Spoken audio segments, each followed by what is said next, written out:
Allora, eccoci rientrati in studio, alle mie spalle la schermata con l'andamento della nostra indagine conoscitiva sul crollo delle banche popolari venete, le proposte di rimborso ai correntisti. Come dicevamo, chi aderisce alla transazione ottiene il 15% del capitale versato, il capitale investito in azioni, e c'è l'alternativa appunto invece proposta dall'Adusbef che dice il 50% spalmato in 5 anni.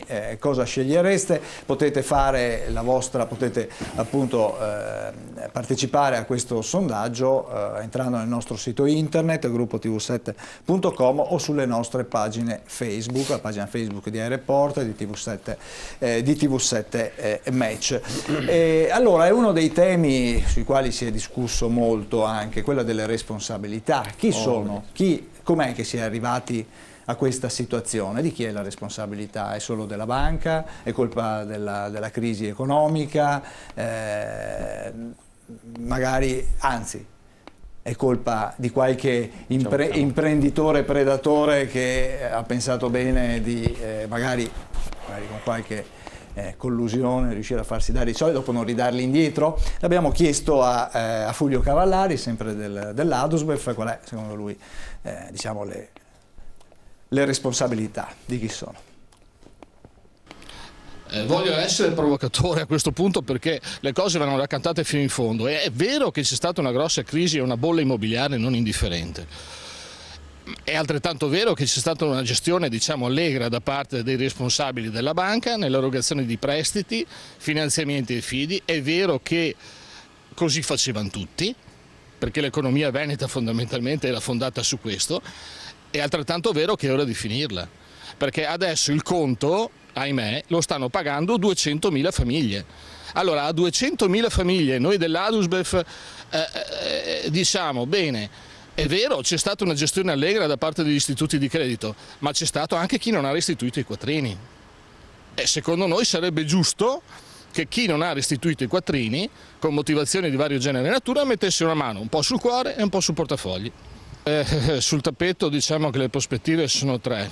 La ricapitalizzazione preventiva, che mi pare sia adesso la strada che venga battuta per cercare di risanare un po' la situazione e il bilancio della banca. Si spera in bene. Poi ci sarebbe il fondo interbancario di tutela e purtroppo l'ultima opzione è quella del bail-in, cioè che azionisti, obbligazionisti e correntisti sopra i 100.000 paghino di tasca propria. Io spero che non si arrivi a tanto, perché mi pare che gli azionisti siano già stati spremuti. Ma è vero che ci sono stati, che la Popolare di Vicenza alla vigilia della crisi ha liquidato buona parte dei grandi investitori? È andata così? Risulta di sì, però risulta che è così. Volevo così leggere per chi è a casa che le banche, tutti quanti sanno che hanno un'autorizzazione per fare questo esercizio, cioè non è che io De Franceschi domani mattina apro uno sportellino e faccio banca, no? Ed è significativo leggere questo, perché poi vediamo sulle responsabilità che ha chiesto lei. Allora, nel testo unico bancario c'è scritto che deve esserci, per chi fa la funzione di amministrazione, direzione e controllo, abbiano i requisiti di professionalità e onorabilità, e l'articolo 6 si parla solo in presenza di queste condizioni, sempre all'esame che dette condizioni risulti assicurata la sana e prudente gestione. Questi sono i termini per avere una licenza per fare banca. Lo diciamo perché i tempi sono cambiati ma i problemi sono gli stessi. Allora noi andiamo a prendere responsabilità. Allora, se io De Franceschi ricevo l'autorizzazione della banca che mi scrive chiaramente, mi pare che sia chiaro quello che ho appena letto, cioè non è che ci vuole un master in economia, che devo essere professionale e devo avere un atteggiamento onorabile e che devo controllare la sana gestione della banca. Se io non faccio questo, ho delle responsabilità? Io ritengo di sì, e siccome io ho delle responsabilità e sono io che gestisco, a me non interessa che sia l'amministratore, il vice, il triple, cioè rispondono, cioè io devo rispondere dalla punta alla fine, perché la regola di base è quella che ho appena letto. Quindi nel momento in cui uno risponde e qui non sta rispondendo, la cosa che ha detto prima Bellucco è grave, perché il rimando di un amministratore o l'impunità di un amministratore, ricordiamoci che sul Popolare di Vicenza il consiglio di amministrazione, che secondo me andava defalcato all'origine, cioè proprio radicato, tipo via gli amministratori tutti e nominati d'ufficio da un tribunale, no? Chiamiamo col gruppo di maggioranza, perché lì bisognava andare a prendere le responsabilità, perché se io una regola non l'ho soddisfatta, ho agito in maniera indegna, non sono onorabile, non ho controllato l'andamento corretto della banca, cioè di cosa stiamo passando? Ho delle responsabilità, non le posso rivalere sui correntisti, e quindi queste responsabilità bisogna che qualcuno le paghi, poco tanto ma le paghi, non le può pagare se va a far jogging tutti i giorni normalmente a distanza di non so quanti mesi, perché abbiamo uno Stato garantista che premette che fino al terzo grado di giudizio ognuno se ne frega, cioè non è così, cioè hai fatto qualcosa, quantomeno non puoi più esercitare quella cosa lì. E sappiatelo anche voi, che qualcuno dei soggetti incriminati da questa cosa qui in questo momento ha una società finanziaria che fa esercizio e collocazione di titoli, che io ritengo incredibile questa cosa qua. È incredibile, non si guardi, può dire. Glielo dico dopo, ma è incredibile, basta fare le visure camerali degli amministratori. È un servizio pubblico, può dirlo allora, basta fare le visure camerali degli amministratori che sono inquisiti e vedere se hanno società di collocamento di titoli. Della Popolare di? Cosa? Amministratore di quale Popolare? Sia del Veneto Banca che di Popolare di Vicenza. Gente che è stata inquisita, che ha delle procedure che non sono esecutive, magari non sono gli arresti domiciliari perché l'hanno scappata, ma hanno una società di collocamento di investimenti, ma cioè è assurda una cosa del genere, fa veramente ribrezzo, è una cosa incredibile. Però, questa è una cosa vecchia che succede. No, non è su cosa succede, è di adesso. Questa è recente, ma questa prassi...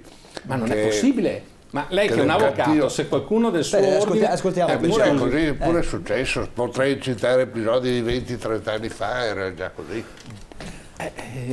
Sì, ma non ci sono le leggi per fare in modo che non sia così, cioè finché non c'è una condanna tu sei solo indagato, puoi fare tutto quello che vuoi. Sono d'accordo che dal punto di vista prudenziale sarebbe opportuno stabilire che è il classico esempio che si fa anche, cioè, della violenza sessuale, no? Cioè uno sotto indagine per violenza sessuale non è che siccome è solo sotto indagine allora gli dico va bene porta pure a scuola mio figlio o mia figlia, perché sei comunque sotto indagine, quindi sarebbe bene certe cose non fargliele fare, però non è una cosa che lo Stato può fare con le leggi attuali, cioè è vero che dovrebbe essere così, ma le leggi non ci sono, quindi chi lo può fare? Scusate, è un problema anche di costume. In realtà se sei indagato perché hai fatto il cattivo amministratore della banca, bene, ti do il posto nella finanziaria perché saprai sicuramente trovare clienti e fare affari. Questa è la verità, questa è la logica. Diciamolo una volta per tutte che gli italiani non sono brava gente. No, ma diciamo che forse è ora di cambiare le norme, no? Cioè forse è ora di dire... Dovremmo dotarci di una normativa che ci permettesse di... sospendi, cioè un avvocato... Ma chi la cambia sta normativa? Chiaramente chi abbiamo votato che è giù a Roma a picciare bottoni, cioè, sicuramente io non ho questi poteri. Chi piglia bottoni? Cioè i politici? Presumo di sì che sono i politici che cambiano le norme. Deve dirlo lei perché non deve dirlo lei. Certo che la politica deve cambiare le norme. No, sì, scusi, è ovvio che è la politica che deve cambiare le norme, è ovvio che la politica quindi non può... quale norme possono essere proposte in Parlamento perché questa cosa sia superata? Allora, sono due le norme, o si cambia il regolamento di concessione delle autorizzazioni alle banche, quindi non si scrive più che uno deve essere professionale e onorabile, perché se lo può fare chiunque in qualunque momento, lo si toglie e siamo contenti. Oppure se vogliamo essere un minimo di decenti, cambiamo nel momento in cui la banca sia in qualche maniera rea responsabile ai livelli che stiamo vedendo adesso, questi soggetti vengono sospesi, cioè quel tipo di attività, fai tutto quello che vuoi tranne quell'attività lì, punto, fine. Cioè tu vuoi aprirti una posizione alla Camera di Commercio, vuoi aprirti una società, la apri, ma non in quel settore lì perché c'è un'indagine in corso, ti sospendi. Ma è una cosa assolutamente priva di senso. Allora no, perché allora per il principio della parità di trattamento anche se un medico è sotto indagine perché si pensa che abbia operato male, cosa fa? Per tutto il periodo dell'indagine che magari dura 5 anni non può più fare il medico. Stiamo parlando adesso che le banche hanno operato male, pensiamo, le banche hanno operato male. Ma purtroppo non è così semplice, cioè se si parla di amministratori si parla di posizioni personali e quindi bisogna che la posizione personale professionale del singolo amministratore vada appunto vagliata facendo il ragionamento così è troppo semplicististico. Sarebbe bello poter fare così, ma se lo facciamo per gli amministratori delle banche lo dobbiamo fare anche per gli avvocati, per i medici, per i giornalisti. Giornalista sotto indagine per diffamazione. Giornalisti quante querele ricevono? Centinaia. Sei sotto indagine per diffamazione, non puoi più fare il giornalista, ti sospendi perché sei sotto indagine, cosa fai? Cambi lavoro? Cioè, noi abbiamo assolutamente sentenze, improponibile. Cioè. Centinaia di sentenze, qui l'amico De Franceschi mi conforta, di condanna anche per anatocismo, che è un illecito civile ma è pur sempre un'appropriazione indebita, ma anche per usura. Per esempio, come ho detto prima, mercoledì prossimo abbiamo questa udienza dove è alla sbarra un funzionario della Banca di Credito Cooperativo di Colli Euganei, già condannata in sede civile con sentenza passata in giudicato per aver superato il tasso soglia di usura per 18 trimestri su 18, con un tasso massimo applicato del 58-98%. Ora questa è una sentenza in nome del popolo italiano e non ci piove, e sulla, e cito tra virgolette, e la banca ha commesso l'usura e i funzionari sono incorsi nel reato. Va bene? Qui c'è scritto, questo c'è scritto nella sentenza, basta solo anche, adesso la metterò anche sul mio sito, che approfitto per dire alfredobellugo.it, che lì c'è tutto, quello che non posso dire in televisione lo troviamo, anche per rispetto lo troviamo lì. Quello che, anche per rispetto nei confronti dell'emittente, che magari, non so, magari viene coinvolta nella mia foga di dire quello che dico anche molto spesso in pubblico, però insomma devo assumermi io la responsabilità. Ecco, lì nel mio sito c'è quello che in pubblico mi trattengo dal dire, però vi assicuro che l'usura è un reato penale, ma viene commesso anche in sede civile, e quando viene rilevato in sede civile il contratto è invalido e non è dovuto nulla, né di spese, né di interessi, né di commissioni, né di oneri e neanche dell'assicurazione quando è stata resa obbligatoria. Sia chiaro, stiamo parlando di l'80-85% dei casi, che sia chiaro. Avvocato De Manincor, De Franceschi non ha risposto alla mia domanda su quelle che sono le responsabilità di chi ha portato a questa situazione delle popolari venete. Abbiamo sentito Cavallari, la sua opinione qual è? Allora, io avevo già detto, ma peraltro il discorso è questo: quando c'è un sistema che ti permette di fare determinate cose, o meglio, fare nell'ambito della legalità, perché parliamoci chiaro, le banche popolari di cui oggi si discute non sono soggette, non sono quotate, non sono soggette, quindi sono nel libero mercato, come si suol dire. Quindi il prezzo dell'azione o del loro titolo lo determinavano loro. Benissimo, legittimo, perché questo era previsto. È chiaro che però non poteva non esserci un controllo se era effettivamente un valore, diciamo così, congruo rispetto alla situazione della banca. Quindi è chiaro che le responsabilità sono molteplici, sono varie, a parte la famosa bolla economica che, per carità, diciamo, ha aggravato o ha fatto emergere determinate situazioni. Dopodiché ci sono stati dei finanziamenti dati a chi magari si sapeva già o comunque già d'accordo non doveva rientrarli, e quello che ne consegue, mancata vigilanza e tutte queste cose qua. E purtroppo, io devo dire anche, nella proposizione di alcuni prodotti alla gente ci sono delle fogli, cioè a seguito di normative ci sono dei fogli da far firmare che sono poco intellegibili. Certo, abbiamo visto anche prima un telespettatore che ha mandato un SMS. Poco intellegibili prima, poi quando è stata fatta la modifica li hanno opportunamente modificati in modo tale. Quindi sono molto poco intellegibili, perché purtroppo, ma perché non ci si fida, ovviamente, si legge, si capisce quel che si può capire, ma questo è, quindi è tutto un sistema che effettivamente, come dice, dovrebbe essere cambiato e essere reso molto più fluido, più semplice.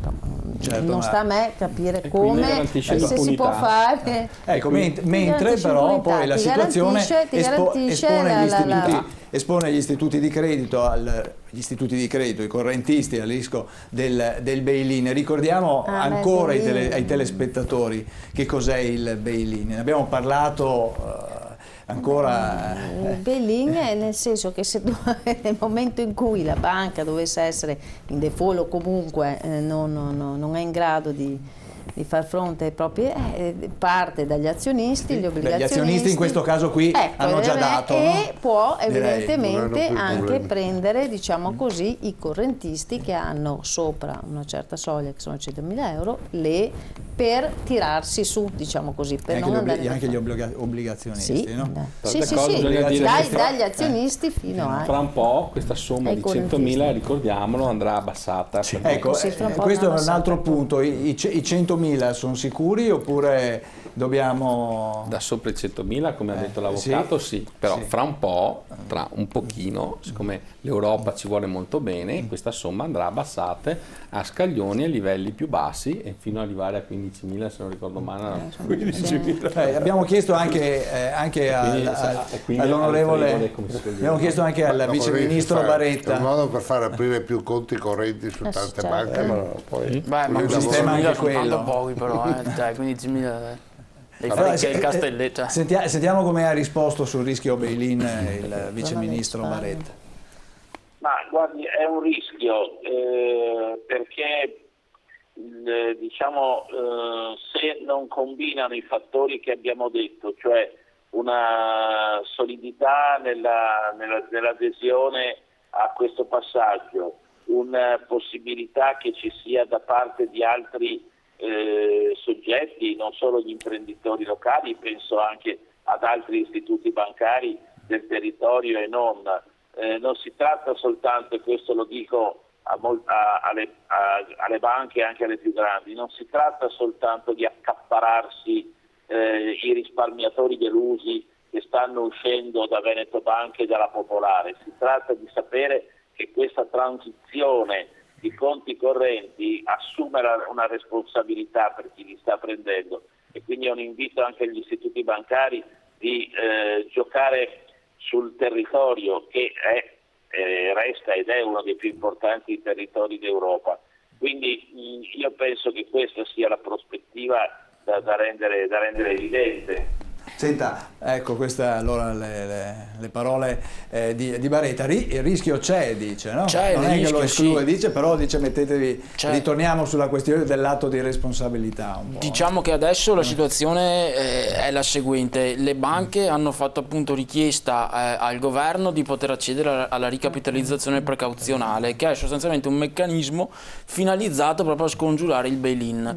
In sostanza adesso il governo, anzi c'è già stato, a quanto ne so, l'incontro tra il ministro Padoan e la responsabile appunto della divisione dell'Unione Europea che si occupa appunto della questione, che mi pare si chiami Vestager, proprio per fare in modo che la BCE consenta appunto allo Stato italiano di diventare azionista, di diventare azionista delle due banche popolari venete, e appunto quindi in tal modo dare una sorta di fare appunto una sorta di iniezione di capitale fresco appunto all'interno delle banche.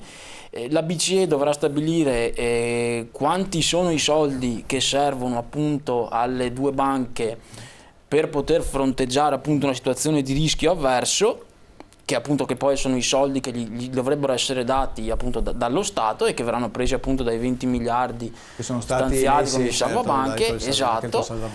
Però appunto la palla ce l'hanno appunto le istituzioni europee, perché c'è stata tra l'altro anche proprio una dichiarazione di oggi o forse di ieri della responsabile della vigilanza, che diceva che se ci sono degli istituti di credito che non sono solvibili, che non sono sostenibili, c'è il rischio che vadano in liquidazione, e quindi appunto in bail-in. È concreto, cioè, è concreto. è concreto. Quindi Potrebbe essere la sorte forse di uno dei due istituti veneti, no? Certo. Non è detto. Non è detto che vengano... Da dove tira fuori i soldi lo Stato? Allora, vengono convertite delle obbligazioni subordinate in azioni che vengono appunto acquistate dallo Stato, e in questo modo lo Stato diventa azionista.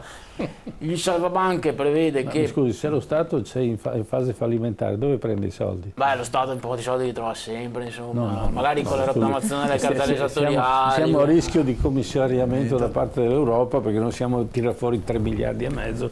No, ma 20 miliardi? Riusciamo a tirare fuori 20 miliardi per le banche? Sono già stati stanziati con il salvabanche. Ma con la bocca o con i soldi? Allora, con i soldi lì Stato poi... italiano abbiamo visto che a mettere soldi a bocca è bravissimo. Sì. Abbiamo dei ministri che sono abili in questo senso. Poi al momento in cui bisogna tirare fuori i soldi, chi li tira fuori? Allora li tirano fuori la banca delle poste? No, i contribuenti, nel senso che poi vengono spalmati, ad esempio i correntisti delle banche che hanno appunto versato soldi in Atlante hanno avuto recentemente una sorta di addebito di spese forfettarie che andava dai 10 ai 25 euro. Quindi non è lo Stato che tira fuori i soldi? No, adesso io le sto dicendo quello che era successo con Atlante. Con lo Stato poi sostanzialmente ci sarà qualcosa di simile, adesso non so dirle francamente come concretamente avverrà. Una volta lo si poteva semplice, fare perché noi stampavamo denaro con la Banca d'Italia, adesso non possiamo più stampare denaro, lo stampano altri per il nostro conto, quindi io non posso inventarmi di costruire denaro dal nulla, o metto delle tasse o lo tiro fuori da altre, quindi mi pare che forse la Banca delle Poste... volevano svendere la CDP, infatti avevo letto, la Cassa Depositi e Prestiti. Qualche giorno fa era andato sul giornale che era balenata questa idea. Cioè, indebitiamo un'altra banca per salvare una banca fallita. Infatti per quello è un gatto che si morde la coda, cioè non ne usciamo più. Da 2 zeri non viene fuori 1, 0 più 0, resta 0. Sì, il tema è tutto su... In ogni caso, che ci giriamo attorno, quello che è il vero nodo sono gli NPL. Primo perché le banche ne hanno in corpo una quantità e li devono smaltire per alleggerire i propri bilanci. Secondo perché naturalmente chi li acquisirà cercherà di acquisirli a un prezzo più basso possibile, proprio perché avrà poi la possibilità di monetizzare il più possibile quello che è il suo investimento, perché è un investimento. Il problema è che non sanno, e glielo dico qui davanti a tutti quelli che ci stanno ascoltando, spero che siano tanti, che noi, Alfredo Belluco, Raffaella Zanellato, Gianfranco Muzio, la Confedercontribuenti Veneto e Nazionale, ci opporremo uno per uno, caso per caso, li vogliamo esaminare uno per uno, perché siamo più che certi che sono quasi tutti contestabili per tutta una serie di illeciti. Truffe, usure, latrocesimi, giochi di valute, eccetera, eccetera, eccetera. Mi raccomando, specialmente quelli di basso importo, non li pagate, quelli sotto i 100.000 euro, non glieli date alle banche, non sono dovuti, la maggior parte non sono dovuti, mi raccomando, prima di pagare analizzateli, noi lo facciamo gratuitamente, ma lo fanno anche gli altri. Analizzate i vostri debiti, i vostri mutui, leasing, derivati, tutto. Professor Betiola, è d'accordo con Belluco, bisogna far controllare tutto? Quello il principio del controllo credo sia fondamentale, condivido pienamente. Dopo, adesso non sono in grado di sapere l'estensione di questi NPL, diciamo, fittizi rispetto a quelli reali, nel senso che corrispondono a partite giuridicamente corrette, quello.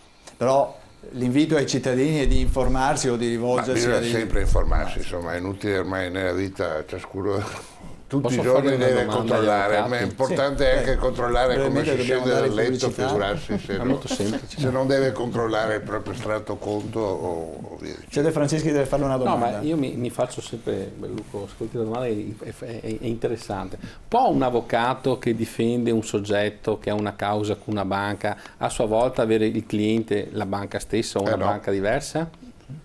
No, un'altra banca forse e nel vostro è proprio sicuro che non si può, oppure nel territorio abbiamo questi bei studi che gestiscono sia i contenziosi delle banche fronte clienti, sia i clienti nei confronti delle banche. Ritorniamo a caso al controllore e però ce ne sono tanti. Beh, l'azione basta denunciarli all'ordine, no? Nel momento in cui sono studi associati la cosa non c'è più. Cioè, la spieghi bene.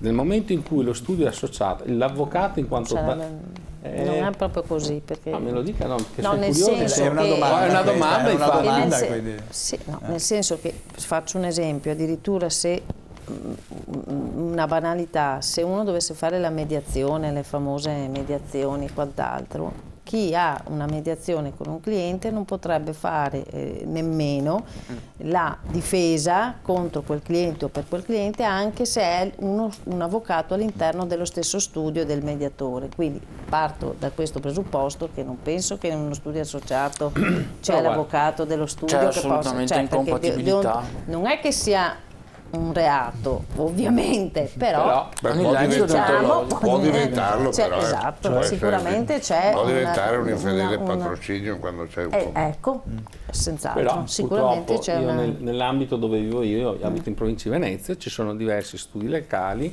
che, per esempio prendiamo tipo l'Unicredit, mi viene una banca piuttosto che viene altre, da una parte assistono i clienti nei confronti della banca e dall'altra parte assistono la banca nei confronti dei clienti, ovviamente su cause diverse, non sulla stessa. Beh, vabbè.